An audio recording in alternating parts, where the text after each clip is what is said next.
I'm just gonna tell you what happened and link the video footage, but last night everything just got too real for me. I think I'm done messing around with this.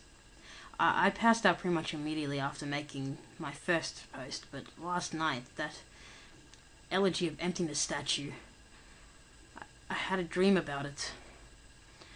I dreamed that it was following me in my dream, and that I'd be minding my own business when suddenly I'd feel my neck hairs stand up on end.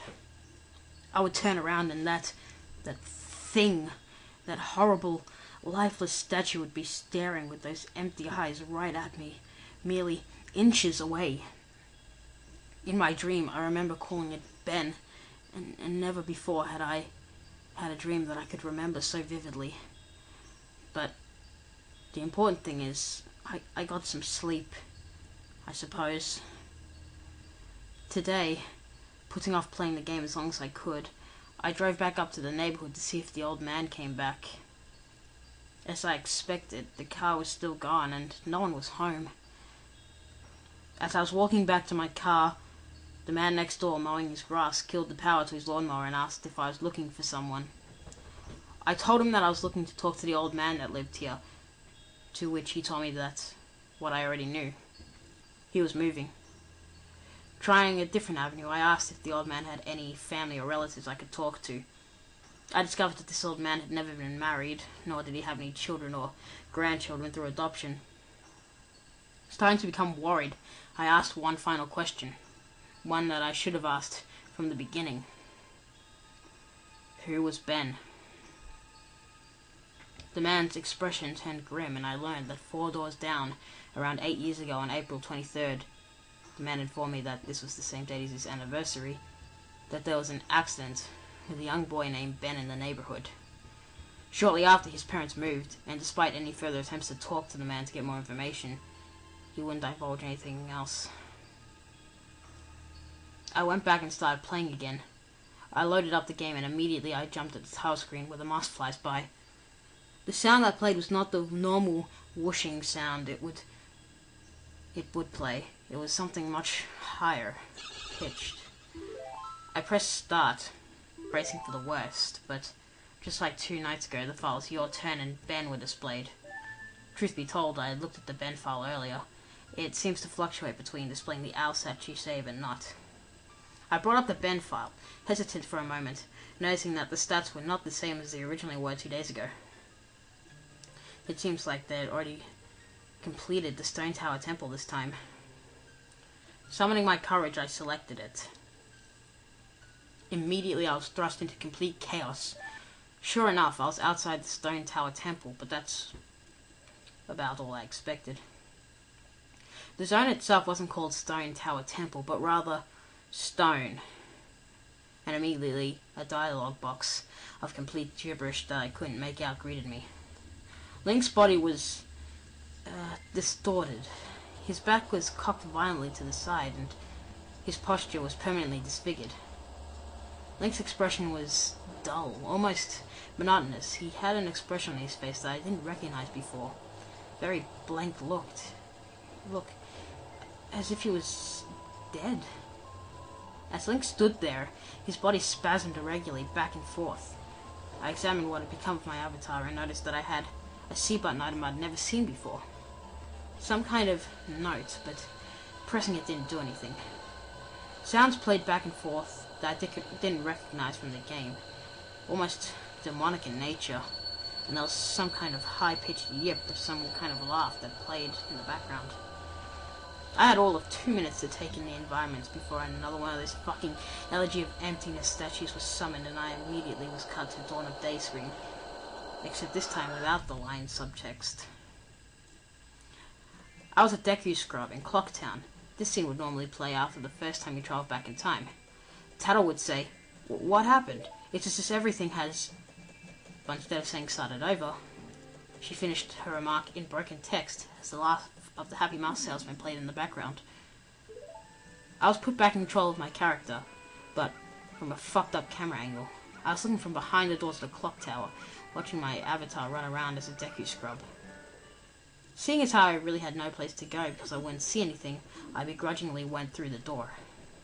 There, I was greeted by the happy mask salesman who told me, "You've met with a terrible fate, haven't you?" before the screen whited out. I was in Terminal Field as a human again. I might as well not have been playing the game anymore. I was just being warped around. There's no sign of a day clock, anything. I took a moment to get my bearings and I moved around the field, and immediately I could tell that this was not normal. There were no enemies, and a twisted version of the Happy Mask Salesman theme was playing. I decided to run towards Woodfall before I noticed a gathering of 3 figures off to the side, one of them being Epona. As I approached them, to my horror, I saw the Happy Mask Salesman, the Skull Kid, and the Elegy of Emptiness statue just standing there. I figured maybe they were bugged out, but by now I told myself that I knew better. Nevertheless, I approached them carefully and found that the Skull Kid was playing some kind of idle animation loop. Same with Epona, and the Elegy of Emptiness statue was doing what it had been doing all along. Just standing there, eerily.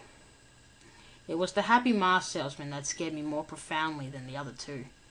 He too was idle, wearing that shit-eating grin, but wherever I moved, his head slowly turned and followed me. I had not engaged in any dialogue with him, nor was I in combat with him, yet his head still continued to follow my movements. Remind me of my first encounter with Skull Kid on the top of Clock Tower.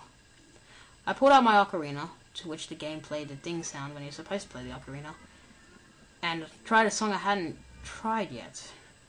The Happy Mask Salesman's own song, and the song that had been playing a loop back in day 4. The Song of Healing.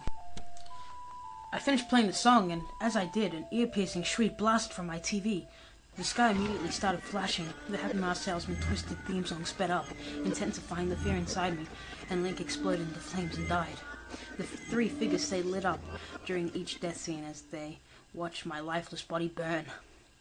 I can't describe to you how sudden and terrifying the transition from eerie to terror is. Well, I guess you can see it firsthand. That same fear that caused me to lose sleep 2 days ago started to grip me again as I was met with the text, "You've met with a horrible fate, haven't you?" for the 3rd time. There has to be some kind of meaning to that. I had little time to ponder as I was immediately given another small cutscene of transforming into a Zora, and I now found myself in the Great Temple Bay. Hesitant but curious to see what the game had in store for me, I slowly made my way towards the beach where I found Epona. I wondered why the game had decided to put her here. Was the game trying to imply she was trying to get a drink? Unable to take the mask off, I decided that riding this deep wasn't the reason she was placed there. Suddenly, I realized that Epona kept neighing, and the way she was angled made it look like she was trying to signal a point off to the distance. It was a hunch, but I dove into the Great Bay and started swimming. Sure enough, I almost missed it. I found something at the bottom of the ocean. One last Elegy of Emptiness statue. I went down to examine it, and suddenly my Zora started to doing a choke animation that I'd never seen a Zora do before. It didn't even make sense, because Zoras can breathe underwater. Regardless, my character choked to death and died. And again, the statue was the only thing highlighted in my death. I didn't respawn this time. I was booted back to the main menu as if I restarted the console. The press start screen was before me. I knew the only reason why it would be put here is because the save files had changed again. Taking a deep breath, I pressed start, and I was right. The new save file told me about Ben. Now it made sense why the statue appeared when I tried to go to the laundry pool. The game must have anticipated how I would try to escape the day 4 clock town. The 2 save files told me his fate. As I suspected, Ben was dead. He had drowned. The game obviously isn't through with me. It taunts me with new save files, and it wants me to keep playing. It wants me to go further, but I'm done with this shit. I'm not touching any more of the files. This is already too horrifying for me, and I don't even believe in the paranormal.